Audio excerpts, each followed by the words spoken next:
વડોદરાના કારેલીબાગમાં રસ્તો બનાવતા લોકોમાં ભારે રોષ જોવા મળ્યો। રસ્તાની ઉપર જ રસ્તો બનાવી દેતા લોકોએ વિરોધ કર્યો। રસ્તા ઉપર રસ્તો બનાવી દેતા ઘરમાં પાણી ભરાવવાની ભીતિ છે। 3 થી 4 સોસાયટીના લોકોએ રોડની કામગીરીનો વિરોધ કર્યો હતો। જૂનો રોડ તોડીને નવો રોડ બનાવવા માટે માંગ કરી રહ્યા છે। સોસાયટીના મકાનો નીચે રહી ગયા જ્યારે રોડ ઊંચો થઈ ગયો। અધિકારીઓ આડેધડ રોડ બનાવતા હોવાનો આક્ષેપ કરવામાં આવ્યો છે।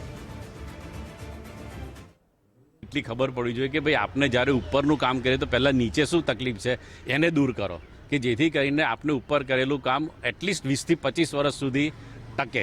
તો 1-2 પેઢી સુધી તો એ કામ થવું જોઈએ કે ના થવું જોઈએ વ્યવસ્થિત। આ તો દર 5 વર્ષે આવે નવો રસ્તો બનાવે એટલે દરેક વખત તમે રોડનું લેવલ ઉપર લેતા જાઓ છો।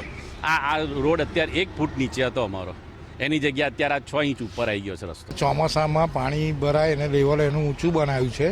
આ ચોમાસામાં ચાલીને જવું હોય તો પણ તકલીફ બહુ પડે, પહેલાં પણ પડતી હતી, અત્યારે વધારે પડશે કારણ કે રોડનું લેવલ જે ઊંચું કર્યું છે એનાથી દરેક નાના મોટા દરેક માણસને આ તકલીફ થવાની છે। ઉંમરવાળાને વધારે થાય તકલીફ।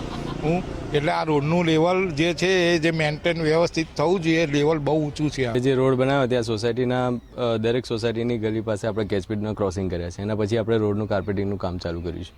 એટલે સોસાયટીની બહાર જ કેચપીટ છે એટલે પાણી તો એમાં જતું રહે, એમાં કંઈ ભરાઈ જવાનો એવો કોઈ સવાલ નથી।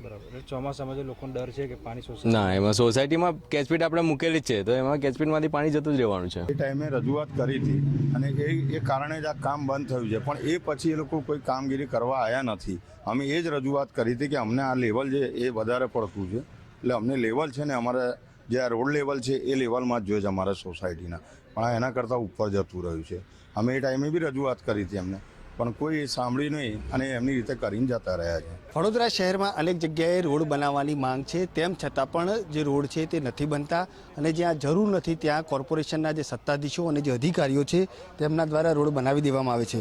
આપ જોઈ શકો છો તે રીતે દીપિકા ગાર્ડનની આસપાસની આવેલી આ જે સોસાયટીઓ છે અને અહીંયા જ્યારે રોડ બનાવવાનું કામ ચાલ્યું હતું ત્યારે સ્થાનિક લોકો દ્વારા વિરોધ કરી અને આ કામ છે તે બંધ કરાવવામાં આવ્યું। આપ સીધા દ્રશ્યો છે તે જોઈ શકો છો સાઈ કૃપા સોસાયટીની બહારના જે દ્રશ્યો છે કે અહીંયા રોડ બનાવવાનું કામ છે તે શરૂ કરવામાં આવ્યું અને આ જે રોડ છે તેની ઉપર લેયર પર લેયર નાખી અને બનાવવામાં આવતા હતા અને તેના જ કારણે રોડનું જે લેવલ છે તે સતત ઊંચું જઈ રહ્યું હતું। સોસાયટીઓ છે તેના રોડ સતત નીચા જઈ રહ્યા હતા અને ત્યારે જ લઈને ચોમાસામાં લોકોને જે વારંવાર જે પાણી ભરાવાની સમસ્યા હોય છે તેનો સામનો કરવાનો વારો આવ્યો હતો। આ વખતે પણ એક પ્રકારની પરિસ્થિતિ થઈ હતી।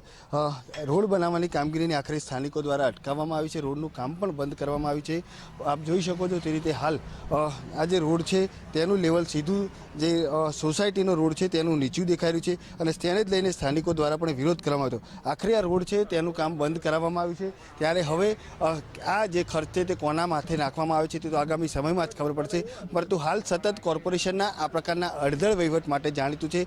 ફરી એકવાર કોર્પોરેશનનો આ જ પ્રકારનું અડધળ વહીવટ છે તે સામે આવે છે અને નાગરિકોના જે લાખો કરોડો રૂપિયા છે તેનું ક્યાંક ને ક્યાંક કોર્પોરેશનના જે અધિકારીઓ અને જે સત્તાધીશો છે તે પાણી કરી રહ્યા છે।